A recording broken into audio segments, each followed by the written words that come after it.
Hello, everybody. Welcome to There Is More Motivational Monday.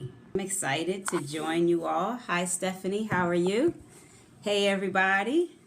I'm excited to join you all today. Let me see who's on. Hi, Stephanie. How are you? Hello, Miss Nikki. What a wonderful name. Hi, Debbie. How are you? Hi, Sister Gigi. Hey, Aunt Janice. How are you doing? Hi, Jackie. How are you? Yes. Hey, Micah Washington. Yes, I can't wait to see you on the 5th as well.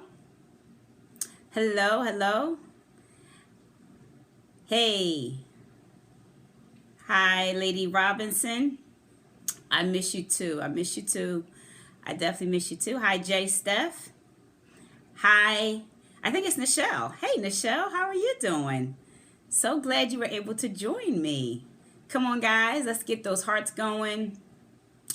Let's swipe to the left to get people to join us. We are still talking about relationships. Why? Because that's all we talk about. Hi, loving me 24 hours. Hello. Hey, Dr. Joyce. Yes, love you too. Mom put me on to you. Knows of you from South Jersey. Okay, fantastic. At Most Sparkles. Wonderful. Thank you for joining us. Hi, J. Loy.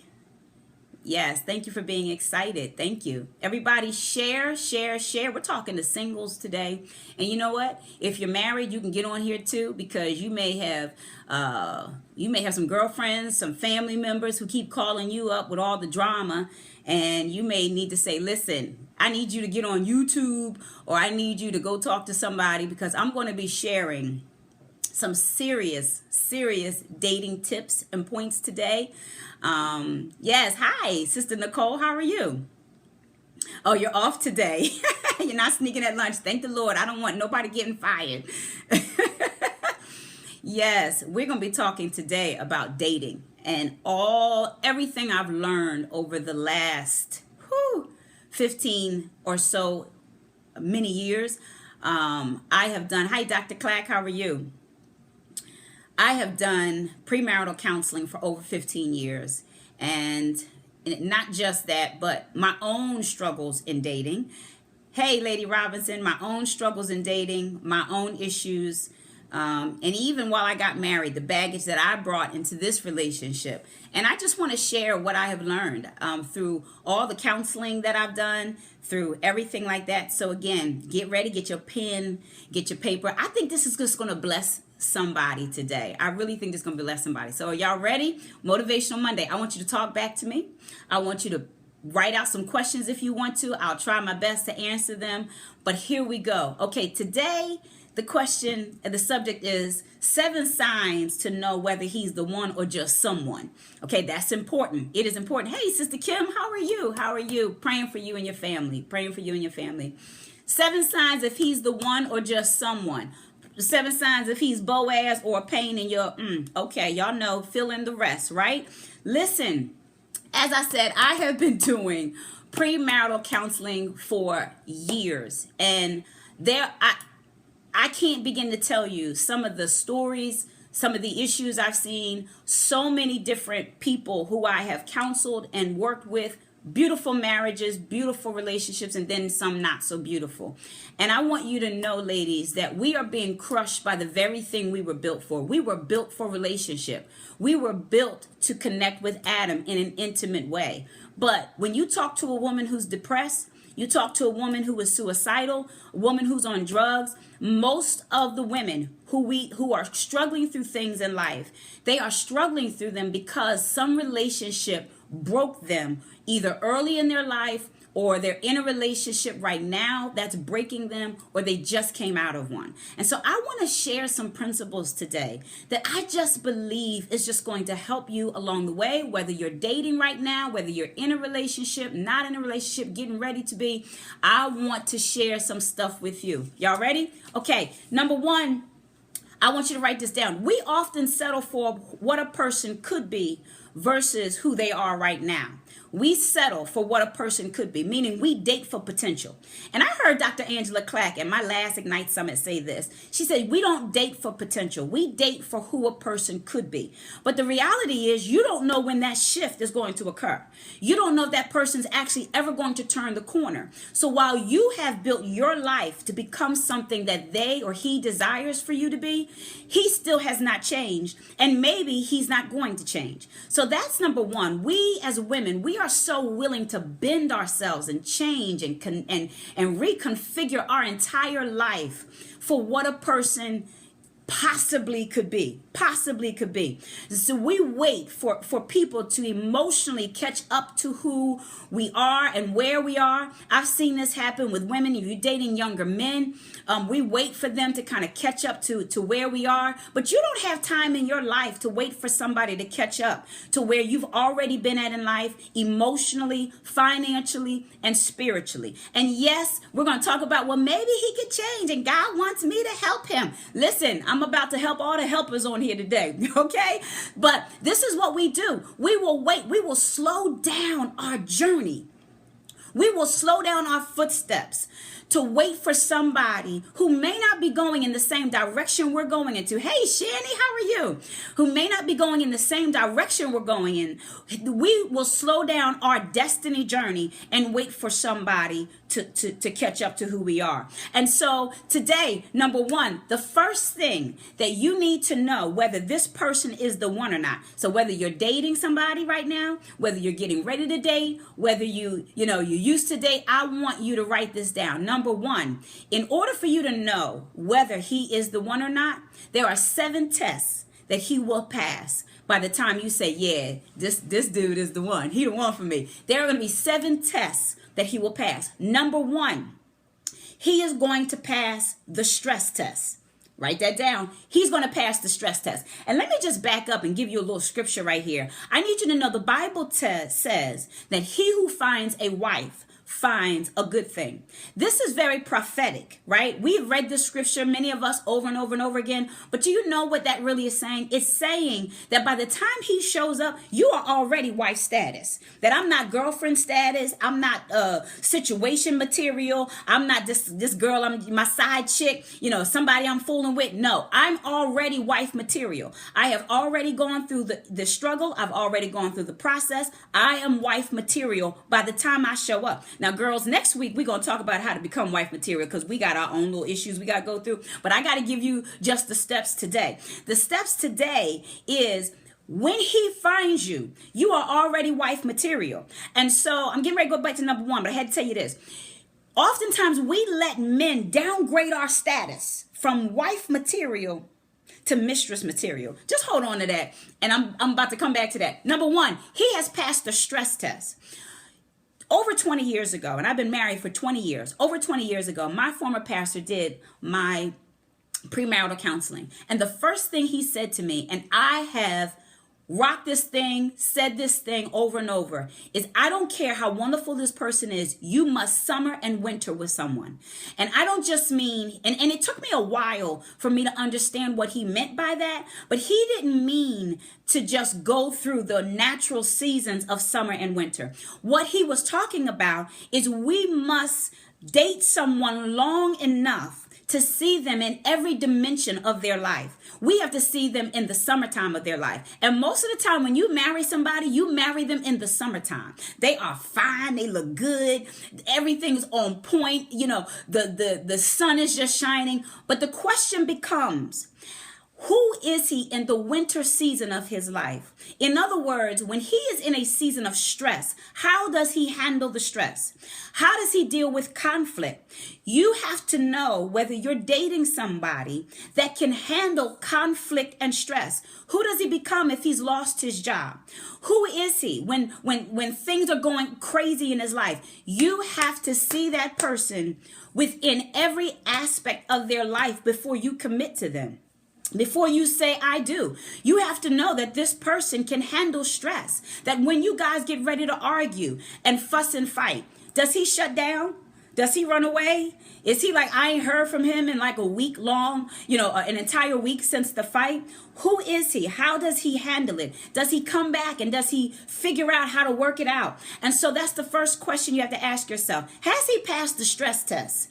I remember when I was dating my husband and he lost his job and I saw who he became. And instead of laying on the couch being depressed, he got up and he started working and trying to hustle the street. And I'm telling you, to this day, 20 years later, he is the same man. I need you to hear what I'm saying and not saying. Whoever you see when you are dating, they are on their best behavior. I'm going to say that again. Y'all need to tweet that. Whoever you are dating right now, they are on their best behavior right now. You are seeing them at their best. So if what you're seeing right now you don't really like, it doesn't get any better. Yes, they get more refined, but the truth of the matter is the nature of what you see today is what you will continue to see. You will continue to see aspects of that person year after year after year. And so who is he? How does he pass the stress test? That's number one. Number two, he has to pass the transparency test. He has to pass the transparency test, girls. Listen, I can't tell you how many people and women I have counseled. And I ask them questions, and these are just my girls. My girls, I'm counseling them, and even some of my girlfriends, and I started asking them, so where does he work? I don't know. Where does he go to church? I don't know. What's his credit score? I don't know. Why was he divorced 3 times? Well, you know what? He didn't get into that. Listen, ladies, girlfriends, you have to know who you are rolling with. You have to know him. This is what I believe, and I want you to hear me real clear. Silence breeds insecurity. Oh, I'm going to say that again. Silence and secrecy breeds insecurity. What do I mean by that? When you don't know and this person is not open to telling you, who you are and what it is that you're doing, what it is that they're doing, I want you to know that it breeds a level of insecurity within you. And it may not start right away. But it will begin to have you begin to question, well, who is he and where is he going? I wonder where he is. Has he ever brought you to his home? Do you know where he lives at? And I know some of you out there are like, these are basic questions, but you will be surprised how many people cannot answer that basic question. Who is he? Where has he come from? What type of baggage is he bringing with him? Does his morals lie? All of those questions. He has to pass the transparency test. He has to pass the information giving test. And that any question you ask him, he should be willing to answer it, especially if we're together. And so oftentimes men will not always be transparent because they don't want to be vulnerable. But the way you know, that's a good question, Minister Vashti. Who are his friends? I love that. Exactly. Who are his friends? Especially female friends. We're going to talk about that in a minute. Listen, oftentimes men don't like to be vulnerable, girls. I grew up with all brothers. I have no sisters in my family. So I have watched this for all my entire life. Men don't like to be vulnerable. But if they're going to be with you, you have to understand that they have to become naked and unashamed with you. They have to be able to share their weaknesses, where their strengths are, where they've been broken. He has to share, watch this, his childhood. He needs to be able to share his childhood. He needs to be able to tell you exactly where he was broken, what was great about his childhood, what wasn't great about his childhood. He needs to talk to you about why his last relationships failed and not make it a victim. They didn't love me enough. I don't know. No, he needs to be transparent and be able to talk to you about where he's failed, where he's failing, and the steps that he's taken to get it together. Okay, so that's number 2. Number 2, he must pass the transparency test. Yes. You've got to know the truth. He's got to pass the transparency test. Nobody should make you wonder, because silence allows me to create an interpretation. I tell people this all the time, that when you are silent and you don't fill in the gap, I will fill in the gap for you. And oftentimes when we as ladies fill in the gap, or when people fill in the gap where there's a silence and where there's a big old question mark, what we do to fill in the gap is not often reality. It's never really good. And it only breeds insecurity and mistrust within the relationship, right? So that's number 2. He has to pass the transparency test. So if he passed the transparency test, girls, hit check. Yes. Number 3, he has, and this is big, he must pass the commitment test. Okay, now listen, out of everything else, this is huge. I want everybody to pay attention. If you haven't asked people to join before, I need you to have them join right now. Because I can't tell you how many women I have counseled and worked with, and this has just been an issue. This is big. Again, I'm going to say this again. Nobody should make you wonder. If you are wondering what it is that we are doing, I'm telling you right now, there is a commitment issue. I'm going to say it again. If you are wondering what it is that we are doing, it is a commitment issue. And I can't tell you how many friends of mine, girlfriends, and even in my own life, I've dated somebody and there was a big question mark. Now, I know he liked me and he knew that I liked him, but there was no definition to what it is that we were doing. And we was doing a whole lot of stuff. Come on, talk back to me, girls. Don't leave me out there hanging. Okay, what are we doing? Is there a definition to what you all have that you both agree upon? And so this is what I've learned as women, because we don't like being alone. We will often settle for what he is willing to give us versus what we really deserve in the relationship. Oh, I'm going to say that again because this is big. We will be willing to settle for what he gives us, for the time he gives us, for the affection, for his effort and his energy. We will settle for what he gives us versus what we truly deserve. And I know for a fact that if you go into a relationship and you don't really feel that I deserve somebody who was 100% committed to me, hands down, I want you to know that he is going to only give you what you think you deserve. I'm going to say that again because some of y'all missed it. Listen, you don't have to settle for what somebody just chooses to give you. But if you don't believe you deserve more, you won't get any more. You won't get any more. And I want you to hear me. And so the question is, are you with somebody? Watch this. Are you with somebody who likes the idea of having you, but won't do what it takes to keep you? Oh, I'm going to say that again. Are you with somebody who loves the idea of having you, but will not do what it takes or won't do what's necessary to actually keep you? Are you a private commitment and you don't have any public evidence? Let me say that again. Are you a private commitment? Y'all know what I'm talking about, girls. I'm talking about behind closed doors. He comes to your house. He calls you on the phone. Y'all huggy, kissy, all of that and everything else. But then in public, you can't get him to say hi to you. He ain't introducing you to nobody. Are you a secret? This is the question. I need to talk to all the girls on this Periscope today. Are you a secret situation? Listen, I need every girl on this call to get an attitude and say, excuse me, sir, I am not a situation. I'm not your side chick. I am not a booty call. I am a wife. I need you to say that with all authority and declaration in this year. You need to know that you are not somebody's mistress. Do you hear me? You're already a wife. I don't care if you are single. I don't care if you're dating somebody. When you enter a situation, when you enter that relationship, you are coming in with a status saying, I'm already wife material. Okay? Excuse me. I'm not a situation. I am not a secret situation. I want you to let people know that. And you have a right to put your foot down, draw a line in the sand and say, absolutely not, sir. You will treat me the same way that I'm in private. You will treat me like I'm in public, or you can't treat me at all.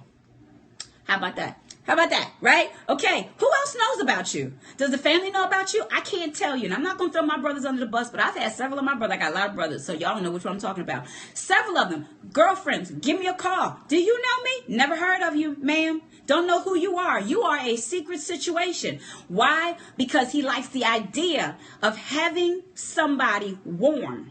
And I'm going to say this. Don't mistake his desire to be warm at night to make you his wife. Oh, I'm going to say that one more time because somebody needs to say that. Don't mistake, and we do this all the time, girls. Don't mistake his desire to be warm at night as a stepping stone to making you his wife. No, sir. No, ma'am. He likes the idea of having somebody, but not having to offer the commitment and the level of energy and time and work that it takes to make this relationship be what God wants it to be. The question you have to ask, is he committed? And you know what? This is what I know, girls. This is what I know. We already know the answer.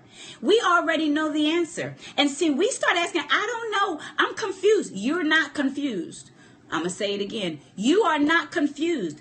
What's confusing to you is that you want something here, and this is what he's offering you. And you're not sure whether you should walk away from what you think is the only thing you got going on for you. But can I tell you, girlfriend, you got options. You are beautiful. Do you hear me? You didn't go through all the hell and the trial and the triumph that you went through to then turn around and throw it away for some joker that only wants to give you half a glass. Absolutely not. My tears cost me more than that. My pain cost me more than that. My weave cost me more than that. Come on, somebody. I wish we was in the room because I know we'd be screaming right now. I want you to know, do not allow yourself to be a wife in a mistress situation. Absolutely not. You have to ask yourself, is he committed? Does he have commitment issues? Look back at all the relationships he's had. If he's in his 40s and he's never been married, I want you to put one eyebrow up like this. I want you to ask the question. You may say, oh my God, he's a gem. That may be true. But he also may be non-committed. Why is it that we're in our 40s and heaven forbid we're still living with our mom and we have never committed to anybody? And I want you to ask the hard questions. What happened in the last relationship? And don't just settle for, oh, well, she and she and she. No. And what part did you play in this relationship not working out? Because see, I need to know where your broken places are. So the question is he committed? Here's another question, girls, that we oftentimes overlook. The question we have to ask, is this the best season of his life? Because we already know we feel like it's the best season of our life. But the question is this the best season of his life to take on all of who you are and your needs? See, sometimes, girls, we meet these guys and they are coming from a train wreck. I mean, a full train wreck. That means they have been married. They're just coming out of a relationship, or they're still married and they're like, oh, it's over between us. You know, we're separated. We've been separated for 4 or 5 years. I got my own issues about that. But the question is this the best season of his life? Where is he in his life? Does he have the capacity to care for you? Does he have the emotional strength now, based upon what he just came out of, to love you, to care for you, to really give you his best? Not give you something, give you his best. That's where we get messed up. Because what we do is we see somebody and they're coming out and they start sharing with us their heart and how this woman broke them and how they're, and we, oh, come here, come lay your head on my breast, right? But after all of that's over, thank you. They're looking for babysitters. No, ma'am. No, ma'am. But after all of that is over, girls, the question we have to ask ourselves is, once that's cute and it's over and it's done with, the question we have to ask, now, can he give back to me? Is he in a place that he can give back to me? How has he healed from what he just came from? If he's coming from financial ruin, if he's coming from emotional relationship ruin, I need you to know that maybe he's the one, but it's just not time. And we get things confused. We'll find someone and he's just the one I've been praying for. But that doesn't mean God said today. Okay, so that is number 3. Has he passed the commitment test? Is he showing you? It's me. You got me and all of me. You got me and all of me. I can give you the best of who I am. I'm in the best season of my life to do that. And guess what? Even if he says it, I want you to judge the fruit. I need you to look and say, I know you're saying that, but what does the fruit show me? What am I really sensing and seeing? Come on, girls. We know what the truth is. Number 4, he has passed the management and stewardship test. This is big, girls. He has passed the management and the stewardship test. Yes, thank you, Shelley. We don't need no fixer-uppers. And that is exactly what I'm getting ready to talk to you about. Listen, girls, Adam did not need rescuing. When Eve showed up, Adam was not in trouble. Got to say it again. Adam was not in trouble. His finances were not in trouble. His job was not in trouble. When Eve came along, she came to assist what he was already proficient in. I'm going to say it again. She came to stand alongside of Adam to help assist him in what he was already successful in. So what Eve did is she stepped into a management system and helped him take it to the next level. And see, that's what's so important. The question becomes, what is he managing right now? What is he successfully managing in his life right now? Girls, I'm going to say this, and I love it when my sister on here just said it. We don't need another fixer-upper. Girls, you don't need another project to work on. I'm going to say it again. I want y'all to write that down.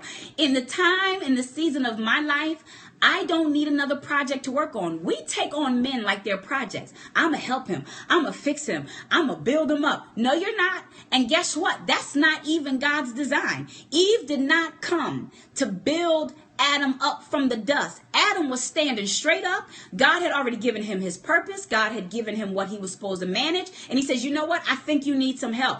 Adam was doing such a great job. He didn't even know he was alone. And that's why God had to say, hey, Adam, it ain't good for you to be alone. I'm going to bring you somebody to help you. And so the question has to become, how does he manage his finances? Well, he got some trouble. What type of trouble? And listen, I want you all to hear me, ladies. Your money is not going to turn him into a man. I'm going to say that again. Your money is not going to turn him into a better man. I can't tell you how many women I have counseled where they have bought him a car. They have co-signed for his house. They have bought him his wardrobe. They have co-signed for the apartment. Because he don't have no credit. And his ex-wife took him for everything. Listen, ladies, I need you to know that he is showing you he is not a good manager. And if he's not a good manager at the beginning, he will not become a good manager in the end. And there's going to be seasons in your life, ladies. What if you get sick? What if you lose your job? I remember asking one girl this: if you lost your job today, are you confident that he will be able to step in and make up the difference and the lack that your money provides? And she got quiet and said, absolutely not. I want you to hear me. And I told her, if that's a deal breaker for you, you need to walk away today. Because as women, we don't like having to carry the burden. It wasn't our job. It wasn't our job to make the garden work. It was our job to help Adam make the garden work. Oh my gosh. And so the question is, how is he managing his finances? How's he managing his life? For instance, how's he managing his children? How's he handling child support? Girls, listen, I'm not going to say nothing to you about dating somebody who got more than 1 or 2 children. But this is what I am going to say to you. If you are with a man and he's got way more than 1, 2, 3, 4, 5 children, you need to stop and question, where is he and why did he feel it necessary? Unless he was married. And I'm talking children from 4 and 5 different baby mamas, right? Here's the thing you have to think through. When I marry this person, am I willing, number 1, to take on an immediate family? Number 2, am I willing for that immediate family to now eat into the money that I have that took me years to build? Because trust me, now that you all get married, and I tell women this all the time, don't go into this marriage saying, those are your kids and that's your bills. No, it becomes our bills. It becomes our children. But he's so fine. Listen, I want to tell you, after about a year, he cute, but he ain't that cute after that. You like, listen, you got too many kids. You have to ask yourself, is he handling his child support? Is he handling the baby mama drama? If there is any baby mama drama, how is he handling the conflict? Or is he letting you handle it? You deal with it. Is he dropping the kids off with you? Is he spending time with his children? Is he really taking care of his responsibilities? I can't tell you how many women I have talked to and dealt with who have walked into a train wreck and he was expecting her to fix it. That is not God's design, ladies. We were not created to be the principal burden bearers. We were not. And that's the reason why if there's married women on this call, or rather on this Periscope, they're frustrated. They don't like carrying the burden of all the finances and trying to figure out what to do and what bills to pay and how I'm going to handle the baby mama, because we were never created to be the principal burden bearers. Now, we can do it if it ain't a man around, but if there's a man around, God is saying I made his shoulders broad to not only carry his assignment, but to carry yours in case he needs to. That's the kind of man you want in your life. Has he passed the management and the stewardship test? If he can't manage his stuff, he will never be able to manage yours. Oh my goodness. Okay. Does he put on a great public face, but have hustler tendencies? I'm not going to say a whole lot about that, but is he great in public, but horrible with his businesses? Listen, ladies, you have to look at this. You have to begin to say this. Okay. So that is number 4. I'm almost done. Number 5, has he passed the burden bearer test? This is so big. Has he passed the burden bearer test? What burdens? How big are his shoulders to be able to carry the weight of who you are? And I'm not just talking physical weight, girls. I'm talking, can he deal with the baggage you're bringing? And next week, we're going to talk about your baggage. Because, this can't be this, oh, we all down on men. Because trust me, girls, we do a whole lot to sabotage a relationship. Yes, we do. You want a man, yet when a man steps in your life, you act like you don't need a man. He says, let me help you with that. But you have been so controlling for so long, for so many years, that can't nobody come in and help you, assist you. And then when he goes to sit on the couch, now you mad because you're like, ain't nobody helping me. I guess I got to do everything else. Well, you have taught him that I don't need a man. I'm already a man by myself. So why do you need him? We're going to talk about that next week, though. But the question is he a great burden bearer? Can he handle the burdens of your life? Can he handle your pain? Can he handle your conversations? Can he handle and really embrace your vision, your passion, your purpose? You have to know that our purposes have to be aligned, right?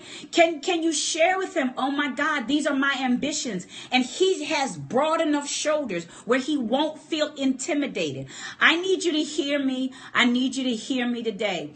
When you have a design and a passion for more, a good man will never be intimidated by your hustle. I'm going to say that again. When he understands your drive for more, he will not be intimidated by your hustle. No, he will not. Not only that, he will support you. He will help you. He will assist you. Is he a great burden bearer? And that burden bearer is all the things that I am carrying, even the baggage that I bring. Can he handle who I am? And if the answer is no, part of the question is, and so why am I still here? And then number 6, he has to pass the vision and purpose test. What is the trajectory? What is his future trajectory? Where is he going? What are his goals in life? You know what? I remember counseling several couples over the years, and I would talk to the women and I would say, is where he working a deal breaker for you? Because these women had all kinds of goals. She was a lawyer, she was a doctor, but he had never been back to school. I have several clients like that. He had never been back to school, wasn't ambitious, but she's on her way to trying to get her own law firm. She's on her way to trying to make her business multi-million. And the question I asked her, if he never goes back to school, or if his income stays within the $20,000 to $30,000 range, are you going to be happy 10 years down the line? And listen, girls, that's not being a gold digger. Because the reality is, all of us say all the time, I'm not a gold digger. But listen, guess what? The question becomes, am I with somebody?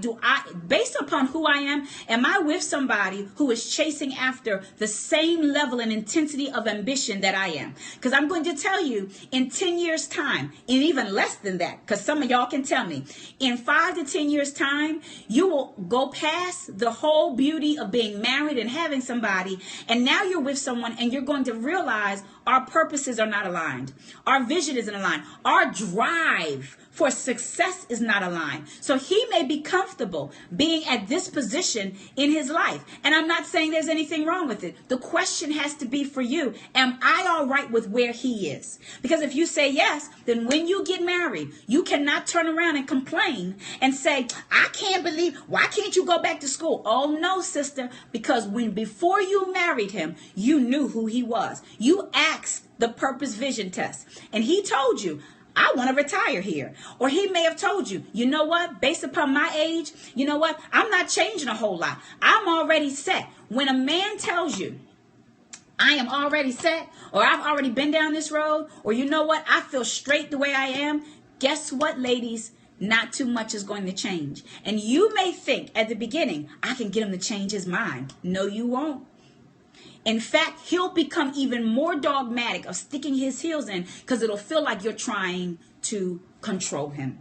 And so the question is, where is he going? What are his goals? What is his outlook? Is he comfortable in mediocrity? And if you're okay with that and you're saying, you know what, I love everything else about him, then put a check on there and say, I know where he is. I think he enjoys his life. He enjoys what's happening. And I'm okay with that. In 10 years down the line, if I'm making $200,000 and he's making $25,000, I'm okay with that.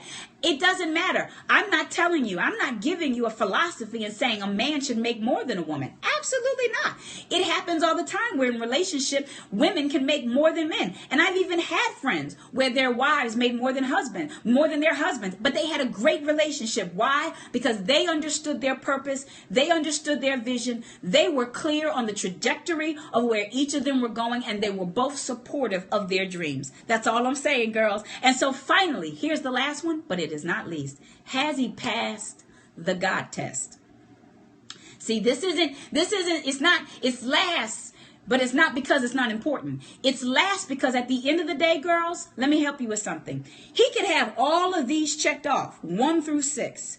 But if he has not passed the God test, it doesn't matter, because at the end of the day, all of these things that he has could fade away, but God always remains. So the question you have to ask him, not does he believe in God? No, most people believe in God. Not do you go to church? The devil goes to church. No, do you have an active relationship with God? See, that's a different question.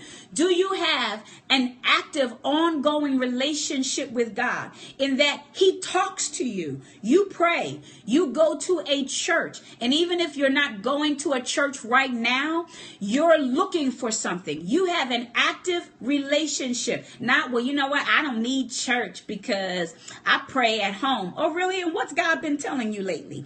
I tell all the women this. At the end of the day, we must be able to have somebody next to us who can get a prayer through for us, who can come back to you and say, let me tell you something. When you're down and out, let me tell you what I think God is saying to me about you.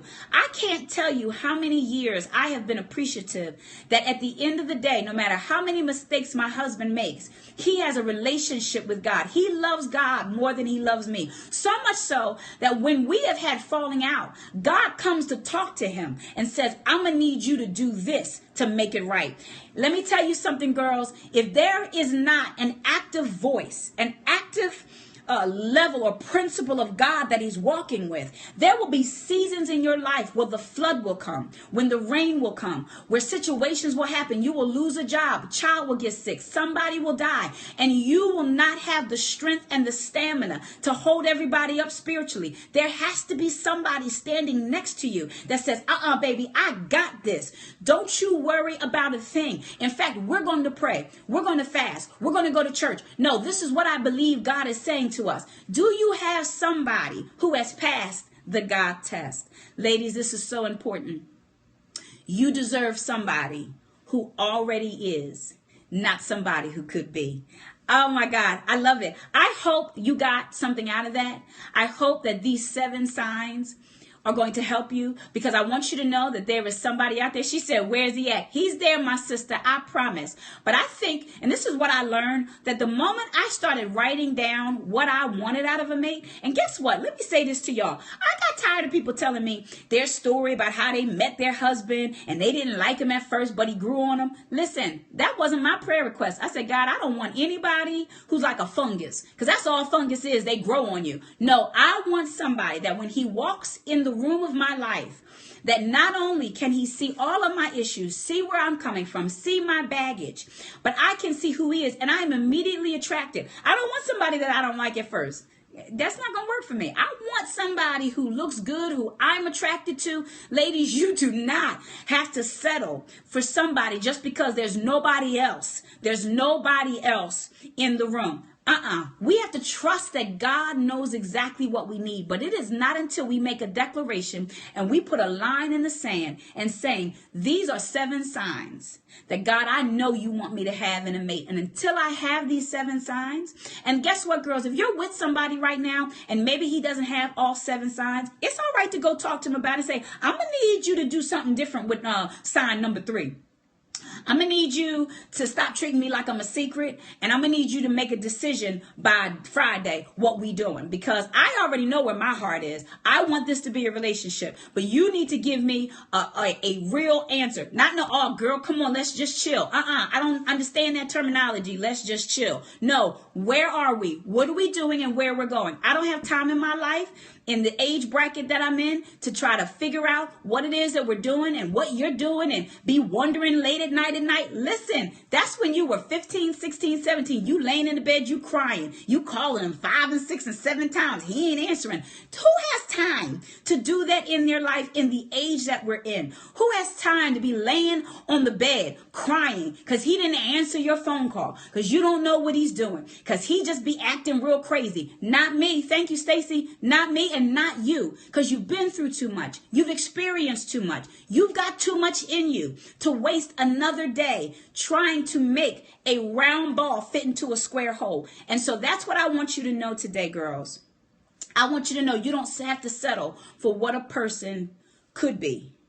You deserve somebody that already is. You deserve somebody that's going to love you and treat you exactly the way you deserve to be treated, and to get more from what you have. Okay? Thank you so much. We're going to continue next week. I want all the married women on, because I got a lot of stuff to say about being married. But I want you to know that there is more. This is coming out of my book, There Is More, 8 Steps to Embracing the Greater You. It is on Amazon.com. Amazon.com. You can go to my website as well. Thank you, stalking. Right. No, we don't have time to be calling somebody. I see y'all just took me off. She just took me off track. Yes, we stalking him. We keying his car. We calling him up. We breathing on the phone and hanging up. We going by his girlfriend's house. Going by his baby mama drama house.